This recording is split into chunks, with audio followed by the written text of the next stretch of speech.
도시는 세계와 연결되어 문화를 창조했고 새로운 것을 받아들였다. 함께여서 우리는 더 자유롭고 더 멀리 갈 수 있어. 닫힌 문이 아니라 열린 질문으로. 나에게 에이펙은 자유, 융합, 국제성, 다양성, 포용, 개발. 신라의 정신이 에이펙 2025로 이어집니다.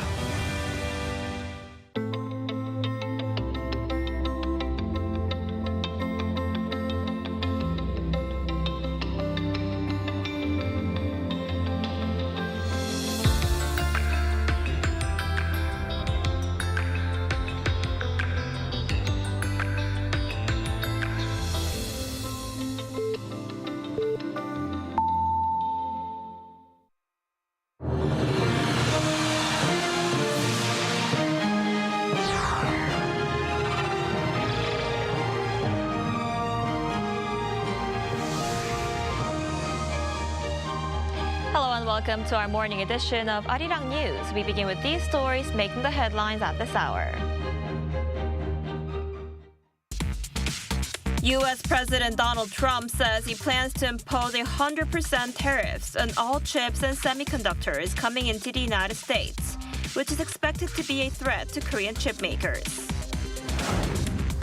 Trump also says he intends to meet his Russian counterpart, Vladimir Putin, in person as soon as next week. A special counsel team investigating former First Lady Kim Keon Hee made a second attempt this morning to arrest former President Yoon who's currently jailed, and bring him in for questioning over allegations of election meddling. We start with the special counsel team investigating the former First Lady, which made a second attempt to bring former President Yoon in for questioning. However, due to Yoon's firm refusal and the risk of injury, the attempt was halted at around 9:40 a.m. The attempt began around 8 a.m. on Thursday at Seoul Detention Center, where Yoon is being held on insurrection charges. The special counsel team is probing former First Lady Kim Keon Hee, who faces 16 charges, including stock manipulation and election meddling. Its warrant to detain Yoon for questioning is separate from Yoon's detention for insurrection. On August 1st, the counsel team failed to detain Yoon after the former president reportedly resisted by lying on the floor in his prison cell wearing only underwear. Today's attempt to arrest Yoon comes a day after the special counsel team called in former First Lady Kim Keon Hee over a series of allegations made against her. Kim became the first wife of a former president to face a public summons by prosecutors as a suspect. Our political correspondent Shin Ha-young reports. The special counsel's first questioning of former First Lady Kim Keon Hee lasted over 7 hours. The face-to-face session held on Wednesday at the office of Special Counsel Min Jung-gi in Jongno-gu District ended at around 5:46 p.m., about 7 hours and 23 minutes after it began at 10:23 a.m. Kim, the wife of former President Yoon then went through the written record of her questioning. The questioning comes after the special counsel mailed a summons to Kim's residence about 2 weeks ago to request her appearance as a suspect. Shortly after 10 a.m. on Wednesday, Kim arrived at the office, bowed and apologized to the public for causing concern before being questioned. I am truly sorry that a nobody like myself has caused concern for the people. I will faithfully undergo the questioning. However, she did not respond to questions from reporters about the allegations. This marks the first time in South Korea's constitutional history that a First Lady has been publicly named as a suspect in an investigation. The special counsel team focused on 5 of the 16 allegations made against Kim, starting with her purported role in manipulating stock prices. Other allegations include interference in the candidate nomination process during past elections and receiving luxury gifts from the Unification Church through a broker. Since Kim did not agree to be video recorded, the face-to-face questioning took place without it. According to the special counsel team, Kim did not exercise her right to remain silent. Ahead of the questioning, Kim's representative said she would answer questions as fully as possible without refusing, but wanted to avoid questioning after 9 p.m. due to her poor health.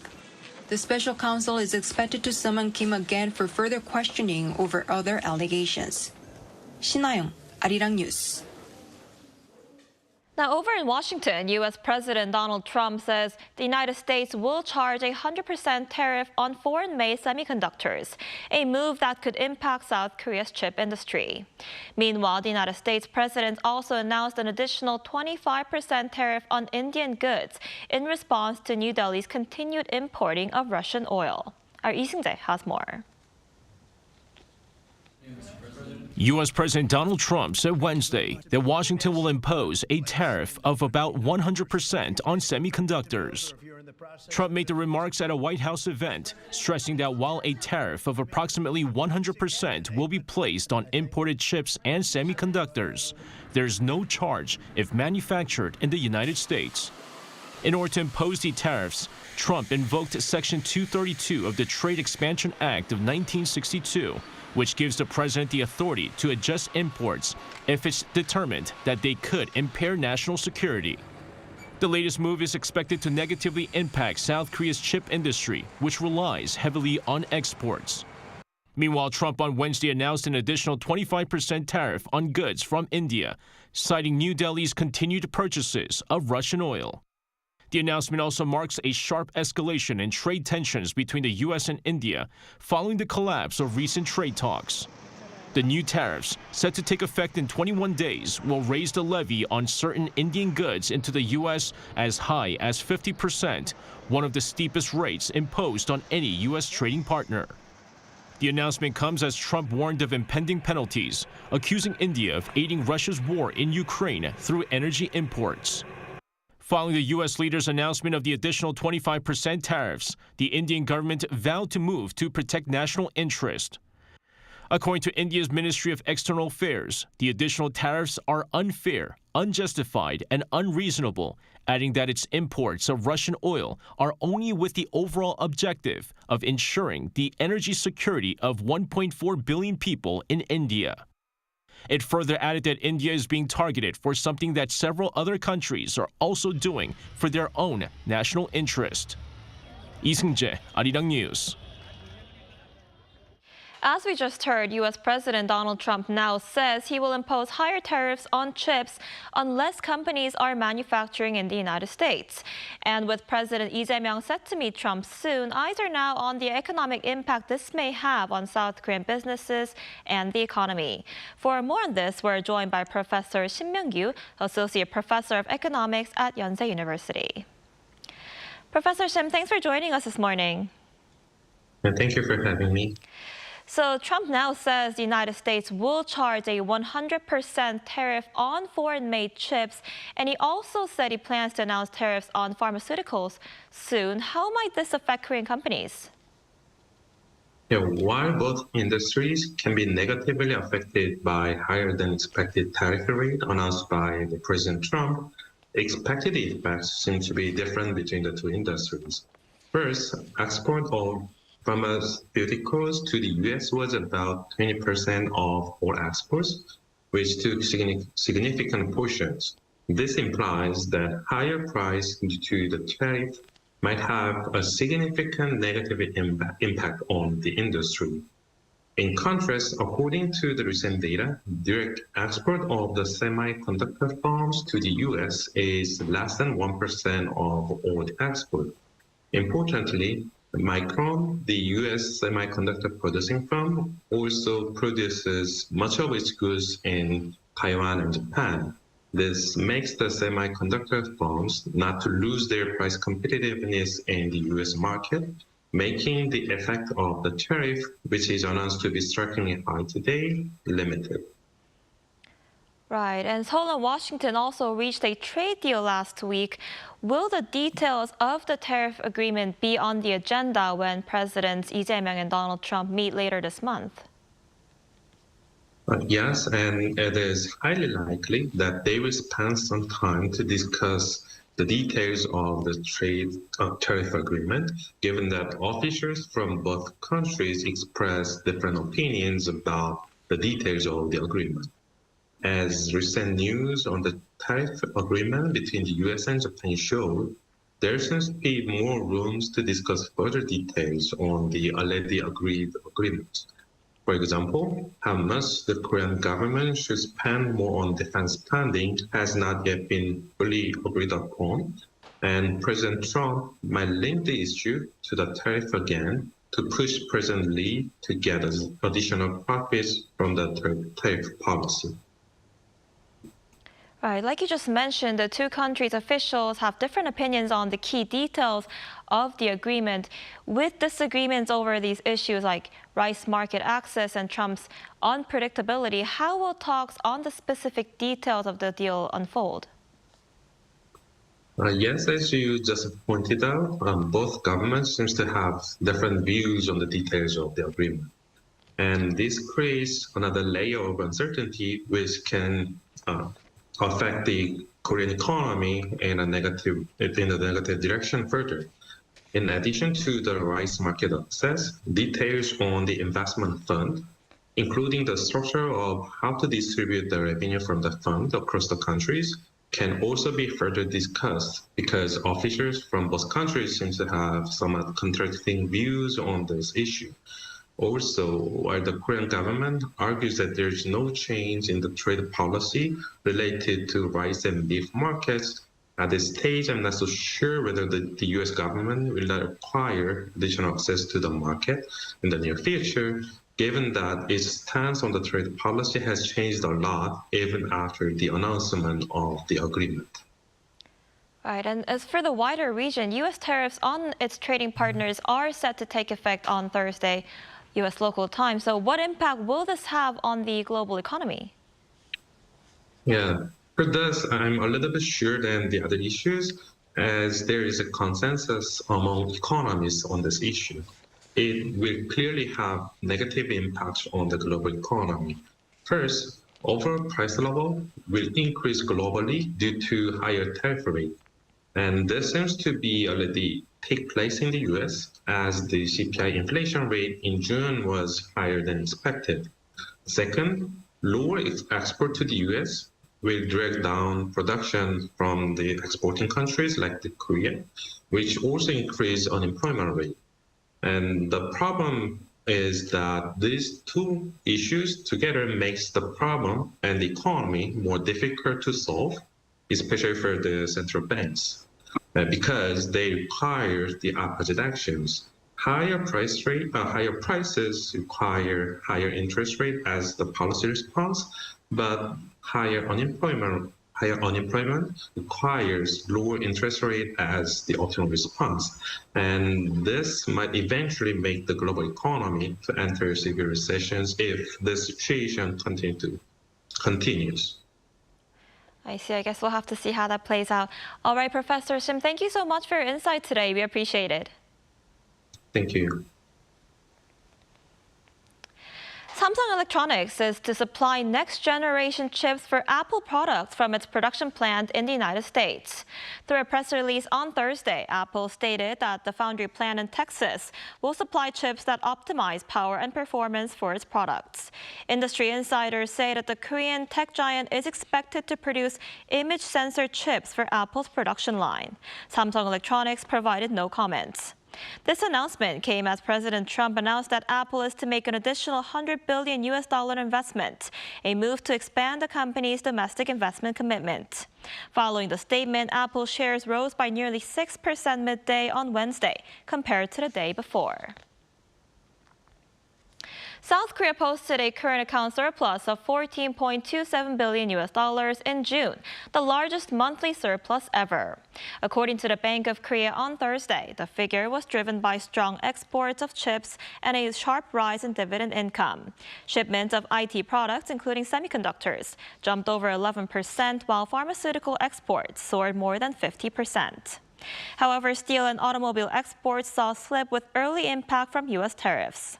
Regionally, exports to the U.S. and China declined, while the EU and Southeast Asia saw solid growth. South Korea has now logged a surplus in 26 consecutive months.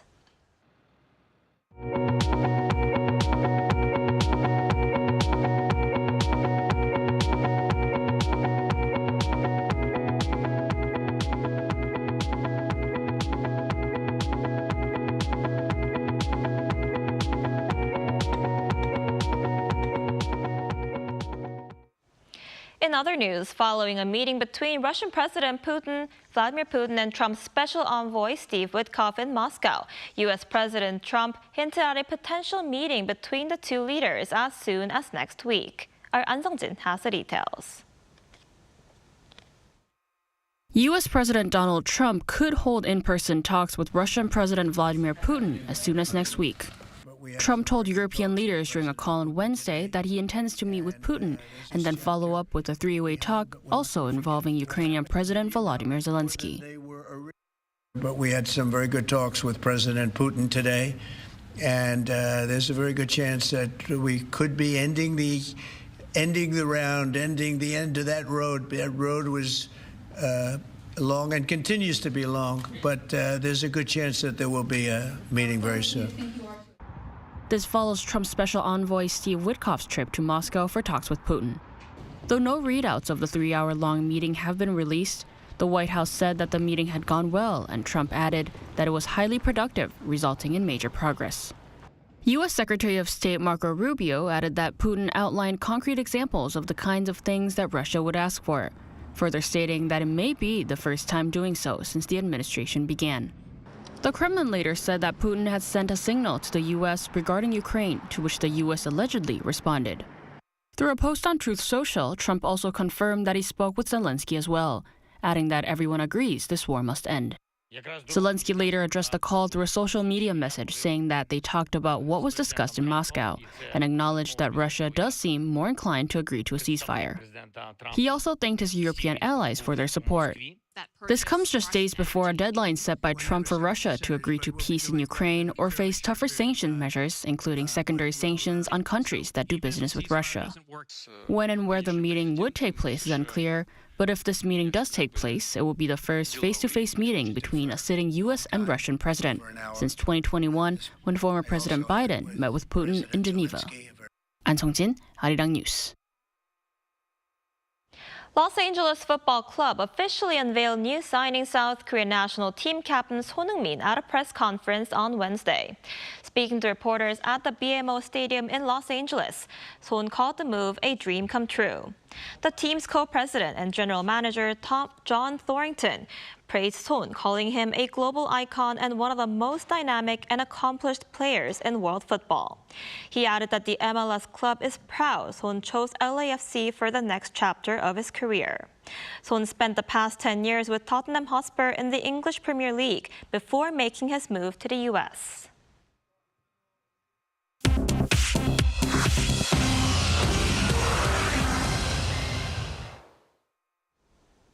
Good morning, I'm Walter Lee, filling in for Choi Ji-hee, and this is The World Now. Starting off in Ghana, where the country's defense and environment ministers were among the 8 people killed in a helicopter crash. Defense Minister Edward Omane Boama and Environment, Science and Technology Minister Ibrahim Muthala Muhammad died in a crash in the Ashanti region on Wednesday. 3 other officials and 3 crew members also died in the crash. The helicopter had departed from the capital, Accra, just after 9 a.m. local time and was heading to the town of Obuasi for an event addressing illegal mining. Later, Ghana's armed forces reported losing radar contact with their helicopter. The cause of the crash is still unknown. Moving over to the U.S. now, where a suspect is in custody after 5 soldiers were shot and injured at the Fort Stewart Army base in Georgia on Wednesday, local time. According to reports, the alleged shooter, identified as 28-year-old U.S. Army Sergeant Cornelius Radford, used a personal handgun in the shooting before being subdued by other soldiers. Officials said that they were unclear about the motive and that the suspect opened fire at an area of the base where he is assigned. Fort Stewart, one of the largest army bases in the U.S., was briefly locked down after the incident. However, all 5 victims are said to be in stable condition and expected to make a full recovery. The 2025 World Robot Conference is set to open on Friday in Beijing as the industry continues rapid growth across China. The 10th edition of the event will showcase the latest breakthroughs in robotics, from realistic humanoid robots to automatons that look like animals. Over 200 companies from both China and abroad set to participate, presenting advancements in automation, artificial intelligence, and smart robotics. The conference will run until August 12th. And finally, to the Czech Republic, where 4 rare Barbary lion cubs made their first public appearance at Dvor Králové Safari Park, closely watched by their parents Kalila and Bart. The 3 female and 1 male cubs were born in January, marking an important addition to the small remaining population of the rare species, which is extinct in the wild. The last known photograph of a wild Barbary lion was taken in 1925 and is believed to have disappeared completely by the mid-1960s. Today, fewer than 200 Barbary lions are thought to remain in captivity.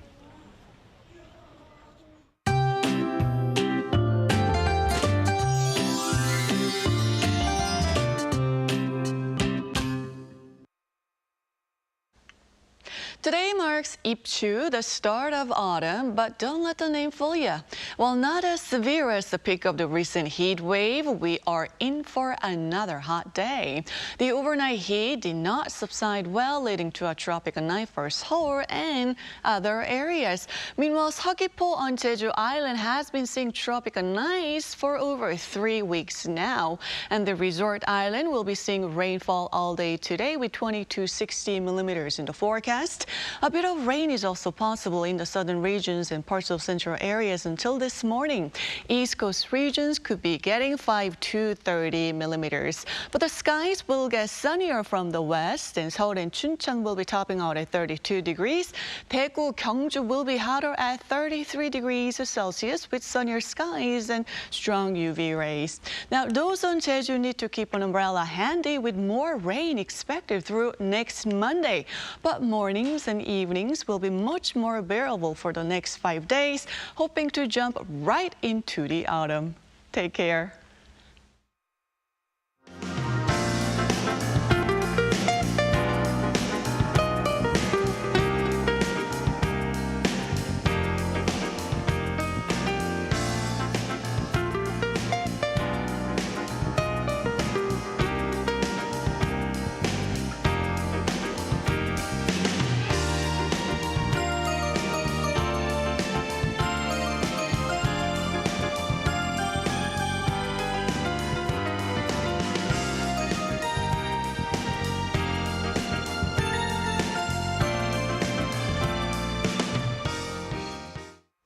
That's all we have for this morning. Arirang News will be back at 5 p.m. Korea time. Thanks for watching.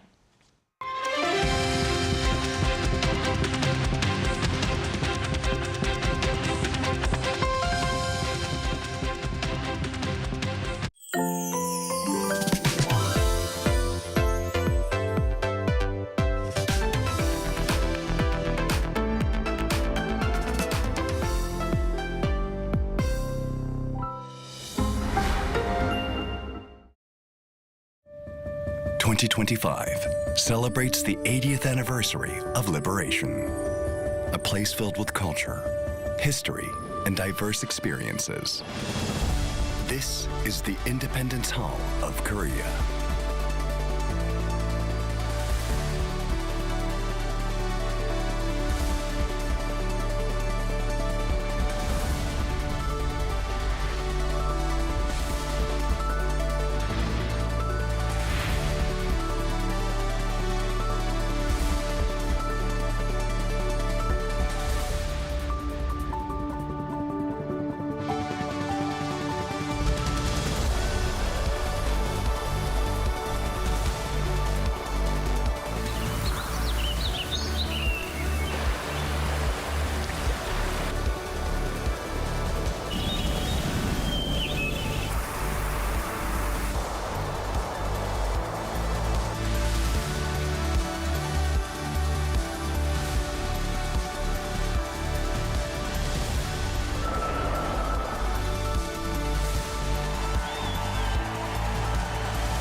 values of the independence movement.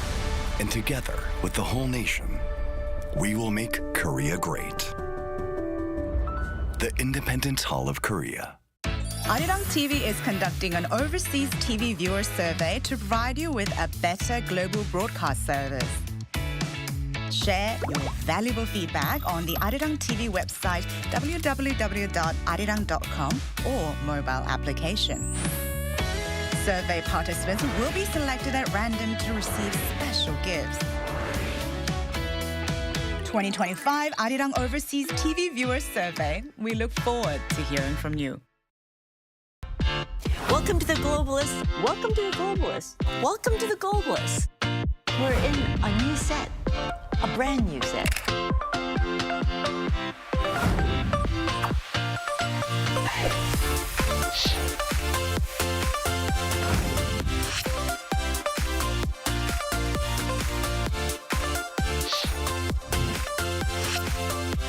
I am a globalist. And I'm the globalist. And I'm the globalist who wants to bring junk right into your kitchen.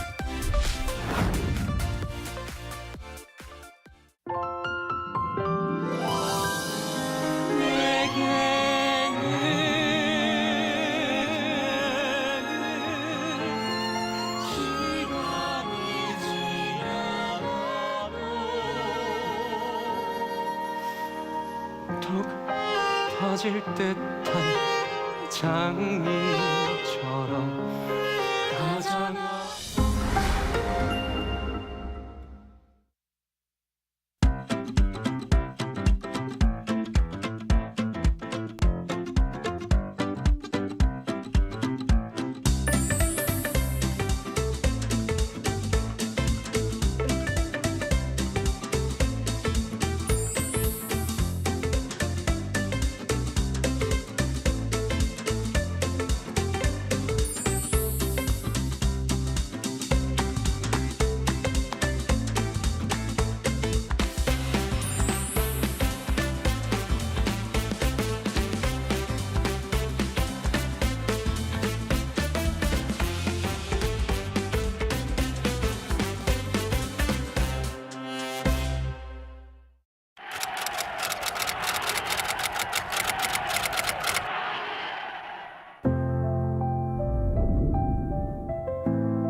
We're here to bring a new type of news show.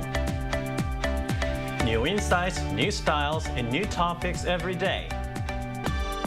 We are News Generation. Bringing news just for you is Thursday, August 7th here in Seoul. I'm Isujin, and this is News Generation. Joining us today is Kim Keon Hee. Happy Thursday. Happy Thursday. Also, Niall's with us. Good morning. Good morning. And both are here to speak on behalf of people in their 20s and 30s. So it's Thursday, which means we're going to begin with our keyword news, where we look at a story that has been gaining traction over the past 24 hours. Today's keyword is Los Angeles FC.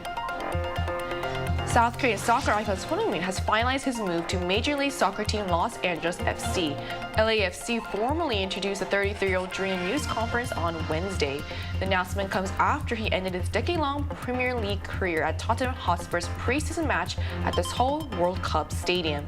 His transfer fees report the highest in MLS history, breaking the record previously held by Atlanta United.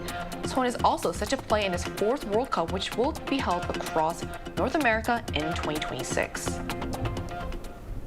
So now, what do you think about Son's decision to join Los Angeles FC? You know, there were speculations on whether he would end up in Saudi Arabia, but it seems the consensus amongst football fans is that it is a very wise move on Son's part to be moving to LA. And on a personal note, with the huge population of Koreans and Korean diaspora in Los Angeles, I'm really excited that more people will get to enjoy him and watch him more. And he's given so much joy to the Tottenham fans as well as Koreans, and I'm just looking forward to the continuous excellence in his sportsmanship. So I'm actually not a huge soccer fan. So I was talking to my friend about this, she's from the UK, so she's a huge football fan. And apparently, like you said, she's echoed a lot of things that you were saying, how there was an unspoken understanding that he would have to move. And actually, while American soccer isn't as big, obviously, as is in the UK, it was still quite a smart move because LAFC is apparently quite reputable as well. So what are your thoughts on this, Key? Well, he's black and gold now. There's another reason for him to go to LA. And you might get a chance where Son Heung-min is playing against Leonardo Messi. So that's another thing I'm looking forward to. So on August 6th, this very morning, Son Heung-min officially joined Los Angeles FC from Tottenham Hotspur in a historic MLS transfer, reportedly valued at $26.5 million. That's setting a new league record. And LAFC unveils Son as their new designated player under a contract through 2027. Designated player meaning he's not under LA's salary cap, and also his contract can be extended to 2029. And in a ceremonial event, Los Angeles Mayor Karen Bass welcomed Son as his new Angelino. So whole LA society, especially Korean societies, are welcoming him.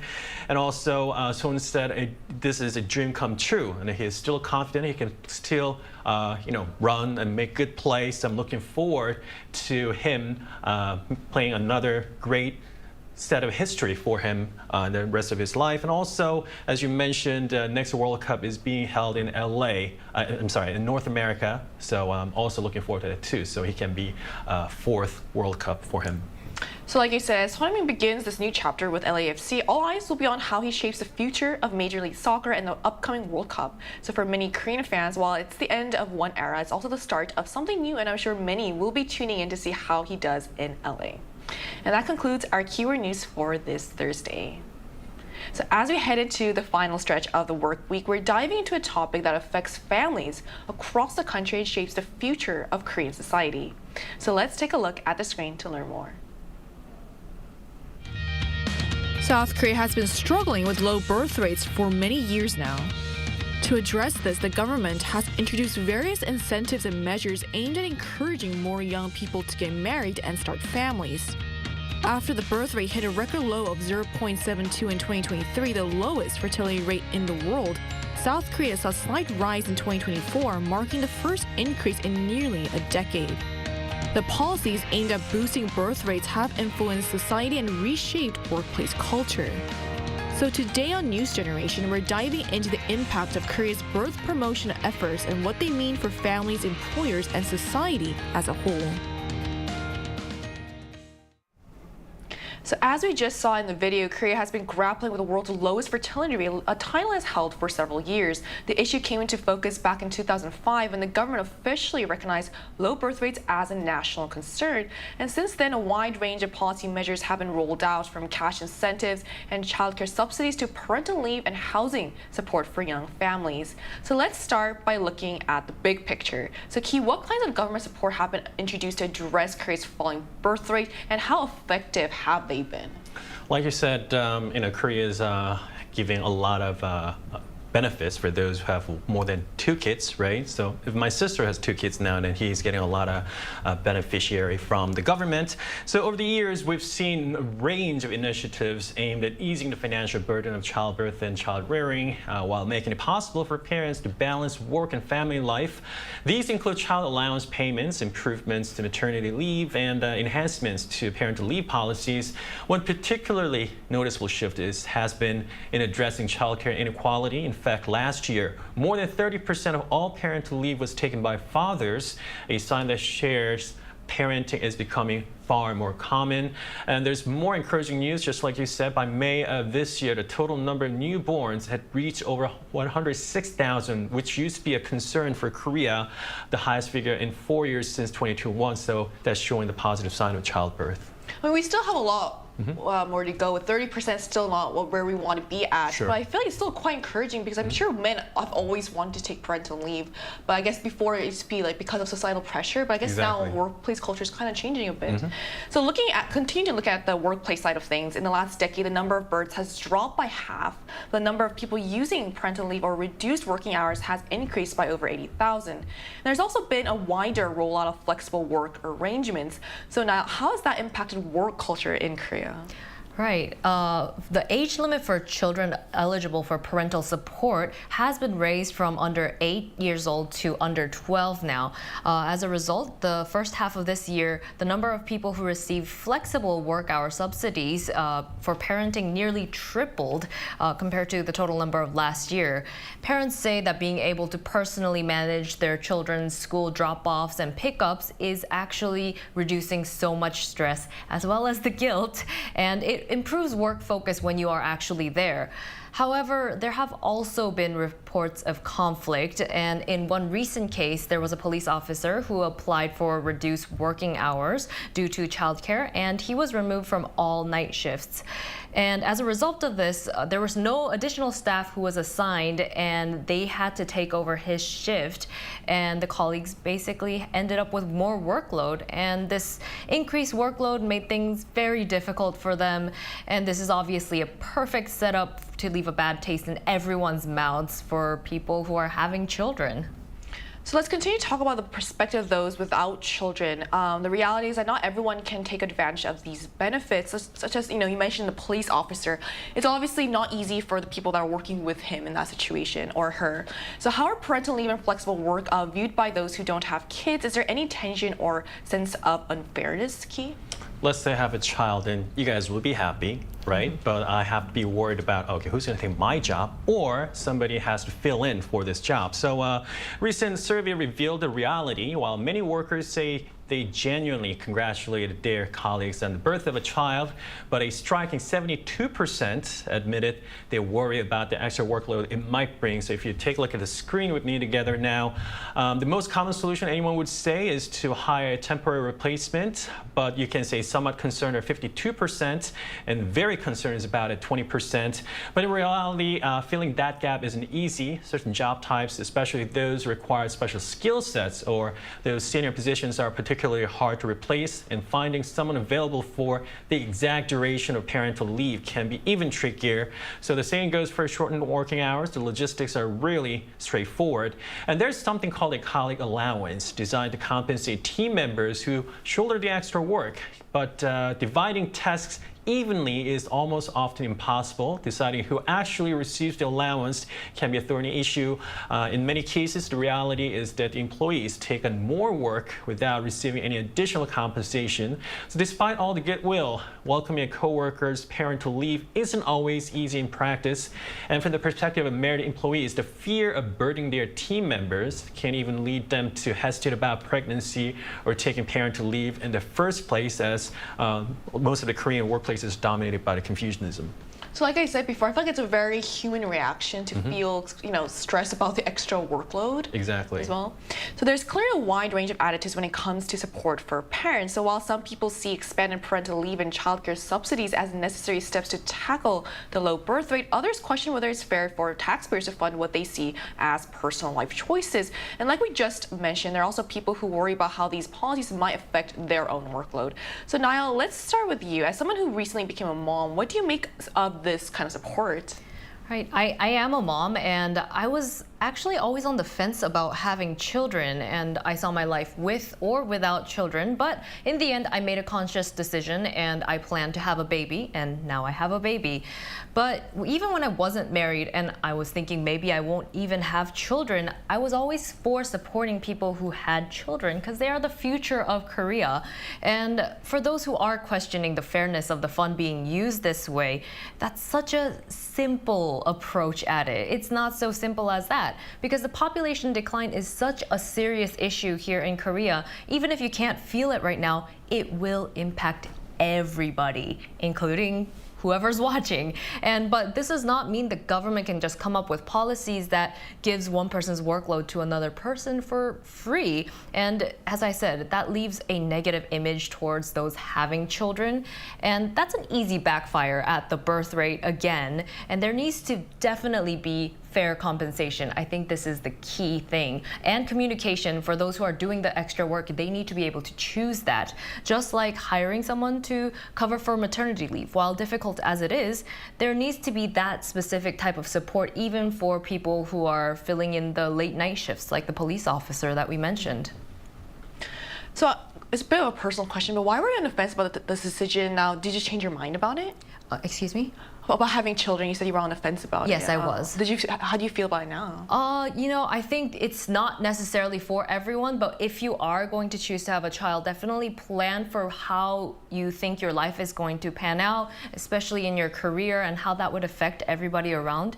And I personally made that choice because I felt like this is what I want to do with my life. So what are your thoughts on this, Ki? I know you also have a son. Sure. Both of us used to be freelancers when my son was just born, and we had to design a schedule each and every week how we would work and when and where. So we really had to plan things out so we can work at the same time, raise the kid. But nowadays, my kid goes to kindergarten, and the kid's mom has a 9-to-6 job. So it's kind of set for us schedule-wise, and I try to spend a whole weekend with my son. But freelancers are often left at blind spots. So if we don't work, we don't get paid, and we might even lose that job opportunity if you don't work. So in that sense, we don't get any support from these policies as we're not technically employed, and all-day childcare centers or services are normally offered to families where both parents work, especially those who are in the low-income bracket. A friend of mine works as a news anchor at the public broadcasting station, and he was very first and few male announcers who took parental leave from the work and came back. And he uploaded his journey to his blogs and YouTube and showed how it went. And he got pretty good reactions from the fans and crowds.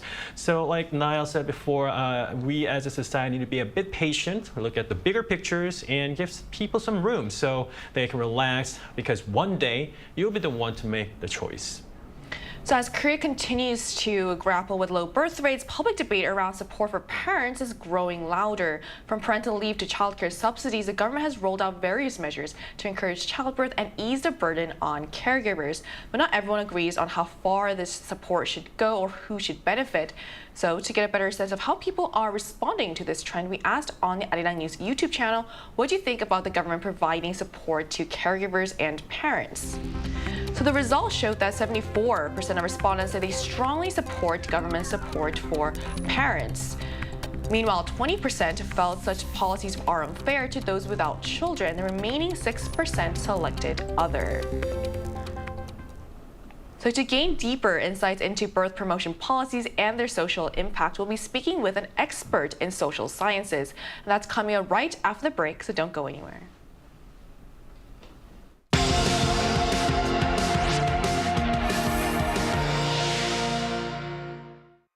NewsGen wants to hear from you. Go to YouTube and search our channel Arirang News. Click Community and leave a comment down below. Make a new type of news with us. Joining us today is Lee Ha-yeon, a research professor at Hangul University of Foreign Studies. Hi, Professor. Thank you so much for joining us today. Hello, thank you for being me today. So in your research or observations, have you identified similar conflicts related to parental leave and reduced working hours in other countries as well? Yes, we are seeing similar patterns across different countries. Japan has this serious issue called marahara, basically harassment of pregnant women at work. In the US, there's no paid parental leave at the federal level, so new parents face enormous pressure to get back to work quickly. On the other hand, Sweden and Norway have minimized these conflicts with high wage replacement rates and government-funded substitute to workers. So the key takeaway is that creating policies isn't enough. You need concrete support that actually reduce the burden on businesses. So, Professor, what strategies or approaches have been effective in resolving these conflicts or issues in other social or workplace contexts? In my opinion, there's three strategies that really stand out. The first one is government support. Funding for temporary staff or tax incentives really helps ease the burden on employers. Another crucial shift is reframing parental leave from an individual right to team planning process, where everyone prepares together, and then there's flexibility. Remote work and flexible schedules have been game changers. For example, Germany got this figured out. So their plan for parental leave 6 months ahead. So everyone's involved in redistributing responsibilities. Wow, that's really great to hear. And I guess we're going through this as a country right now in Korea, but from a sociological perspective, do you see such conflicts over birth promotion policies as maybe an inevitable part of societal transition? And what kind of changes do you believe are essential to create that environment where people feel secure and supported enough to have children and raise them? Yes, I see this confliction as inevitable growing pains.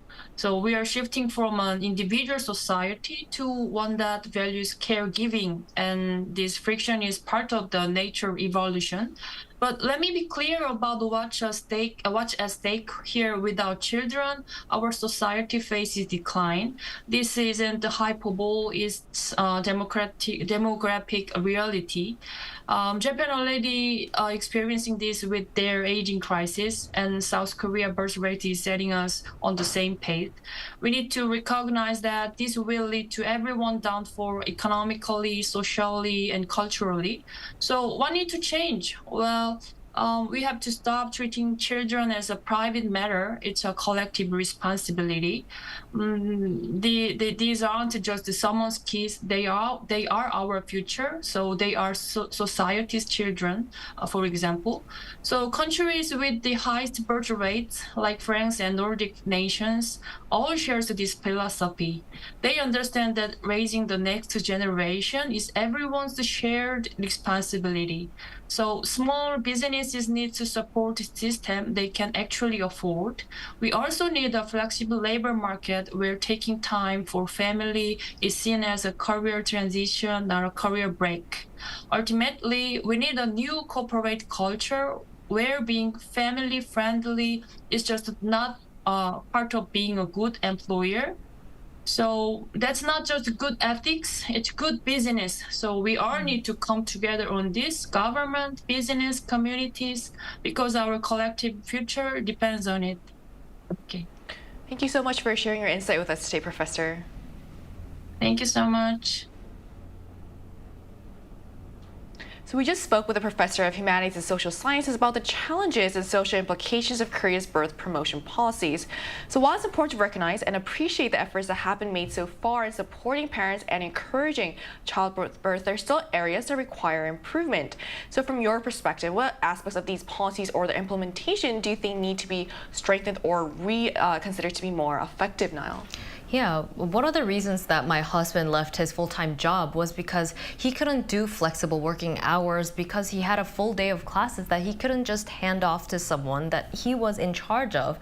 And for freelancers, despite having a daily job at one place, we cannot necessarily be guaranteed our position when we take the parental leave or maternity leave. And so when I decide to have another child, I'm risking everything that I have in my career and potentially not getting it back. So I personally think it would be beneficial to expand that access to maternity, paternity leave, and other leaves, regardless of the employment type, if it's a regular employment, even for freelancers.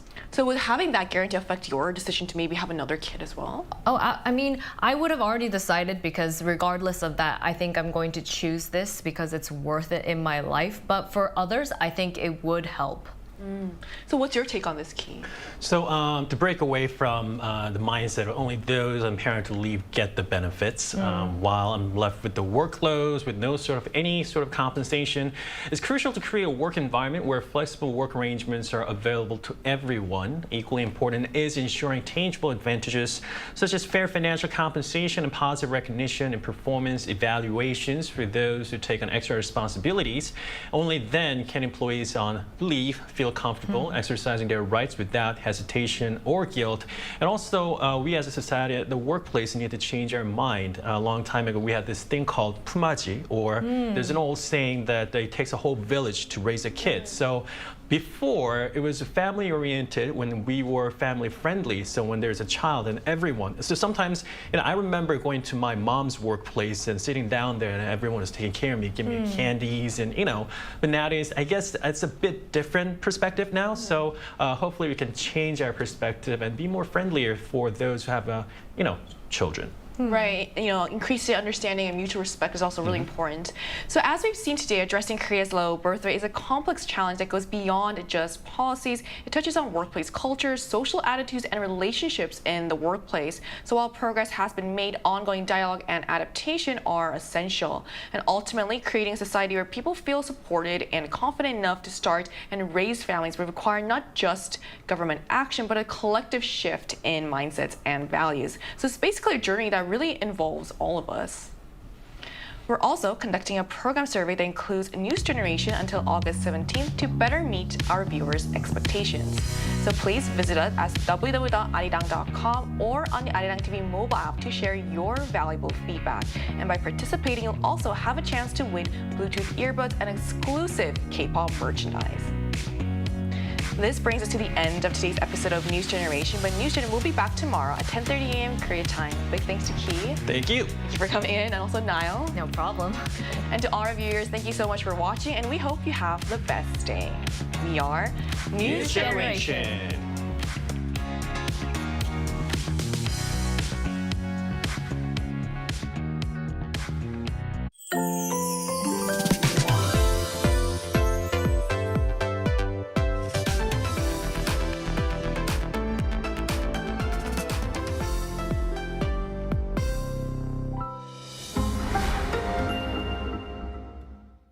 그날은 역사 속 사건이 아니다. 두려움 앞에 멈추지 않는 태도이며 포기하지 않는